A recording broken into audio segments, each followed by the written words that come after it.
Welcome sa ating part 2. Here we go again. Lenges TV on your part. Let's go. Samahan niyo ko.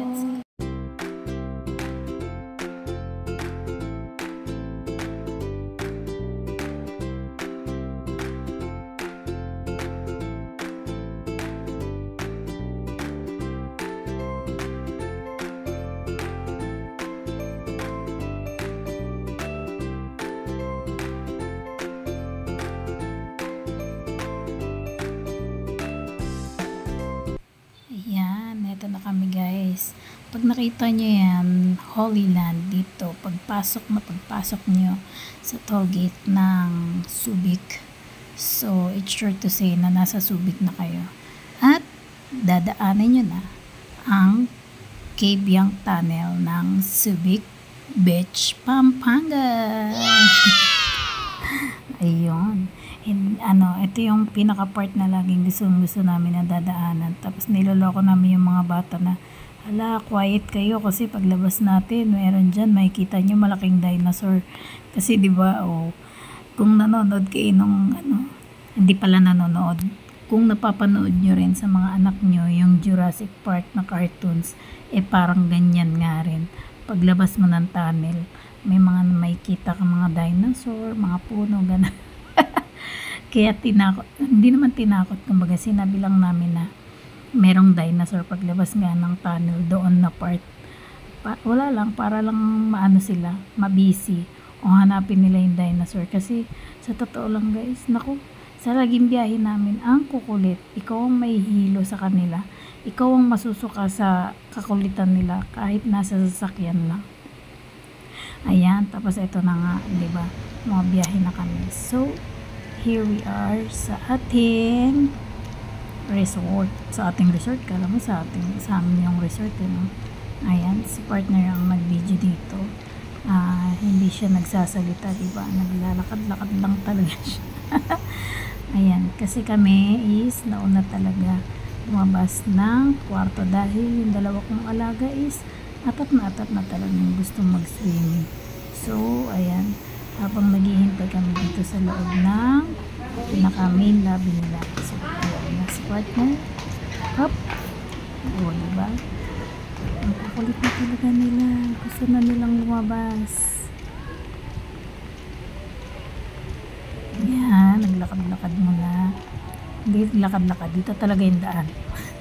Punta dun sa kabilang swimming pool. Kasi yung swimming pool na yan is malalim siya. Ang matatanda lang yan. So, dahil wala kaming dalang salvavida, is no choice. Doon kami maliligo. Shower muna, shower! Saka kailangan, talaga, doon lang kami sa pangbata kasi hindi pwede. Ako lang kasi mag-isa maliligo.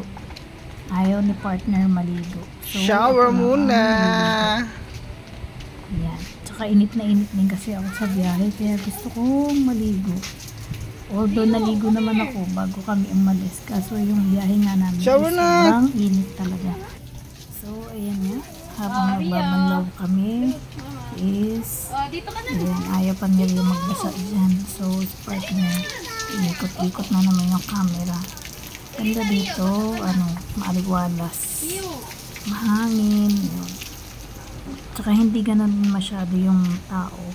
May mga nag-e-events dito, yun. Marami naman mga nagpupunta-punta dito. Kaso, syempre, natatiming din siguro na minsan kami lang. No! Ay, kumalat! Oo nga! Kumalat nga! Ganunin mo! Legs! Ganunin mo! Wait lang na! Lipstick kasi.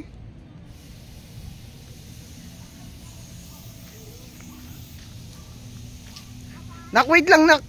Wait mo si mama. Rio, wait si mama. Mama nga eh. Lalim yan. Doon kayo, doon. Halika na.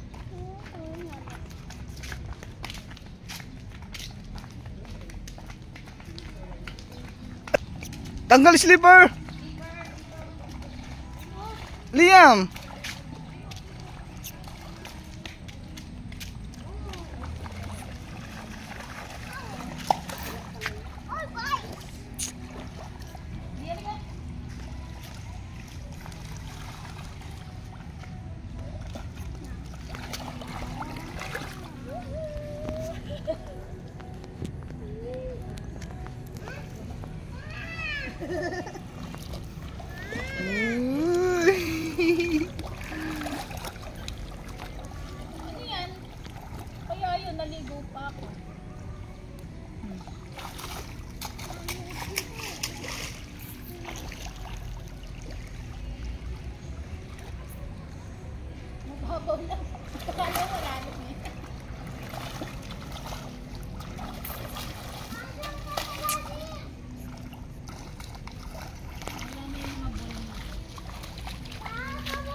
Ayun o, kunin mo yun.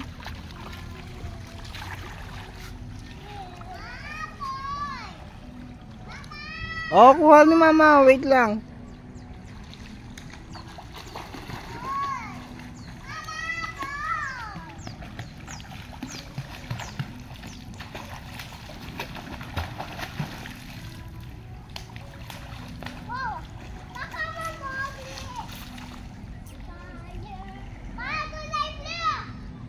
Wait lang, wait lang. Lia, malalim yan.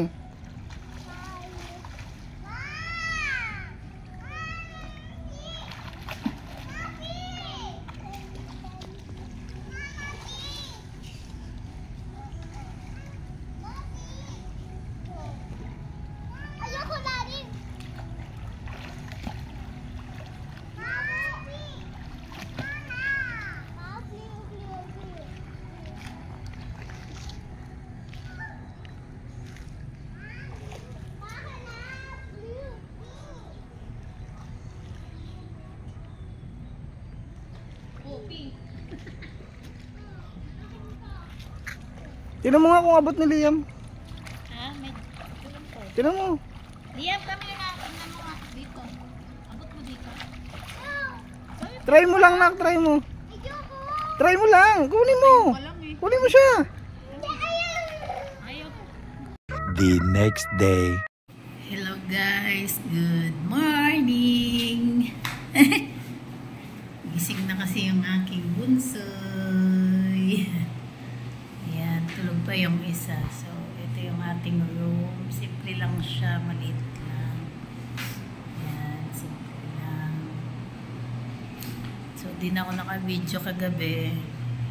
Sobrang pagod. Ayan, tulog pa nga yung isa. Ayan, good morning. Silipin natin yung labas. So, yan. Ayan yung TV. Nag-sleeper na kami dito sa loob kasi malamig. Tulog yung isa. Ayan yung CR. Nasa CR na si ano. So, tingnan natin ang labas.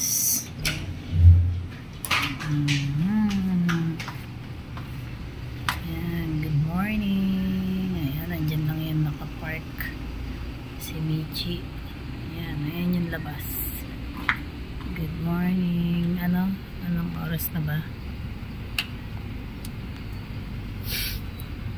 Alam ko nasa 6 AM in the morning na. So, ayan. Ganda ng view, diba? Dito yan sa Subic Bay Water Park. Ayan. Water Park. Subic Bay. Ilang beses na kami dito. Lagi. Pag dito, buwan-buwan yan.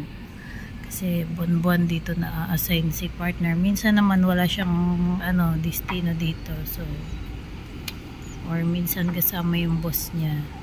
Yan. Ano yan? Yan. Pasok na siya ngayon. Kahapon. Galing na rin kami dun sa isang site niya. So, dito yung pangalawang site niya. Pasok na siya. Nag-prepare na ligo. Tapos ng niya, uwi na kami kasi coding naman kami pag uwi ng Manila. Coding naman si Michi pagdating ng Manila. So, kailangan namin makaano doon ng hindi ko alam kung anong oras. 9 AM yata hanggang 3 PM ganun. Kailangan makalabas kami ng Manila before ng kanyang coding ulit. So, ito na. Paalis na kami. Time check, 9 AM in the morning. So, pagkatapos nga ni partner sa kanyang trabaho is naka-ready na ako at kami ay babiyahin na ulit. Ayan. See you again. Subic Bay Water Park Resort. Ayan.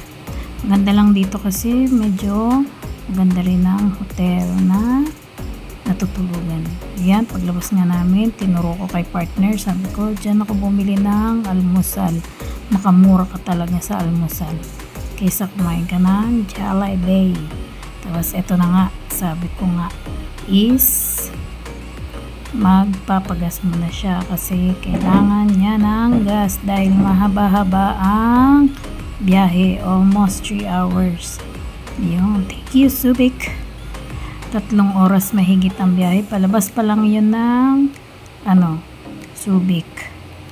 Yun, Subic at saka Pampanga, pero ang daan na kasi nito is NLEX, so pupunta pa lang yan ng Balintawak, parang ganun yung almost 3 hours na yun.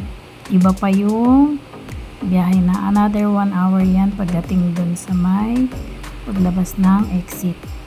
Yun, mahaba-haba yung biyahe namin dito.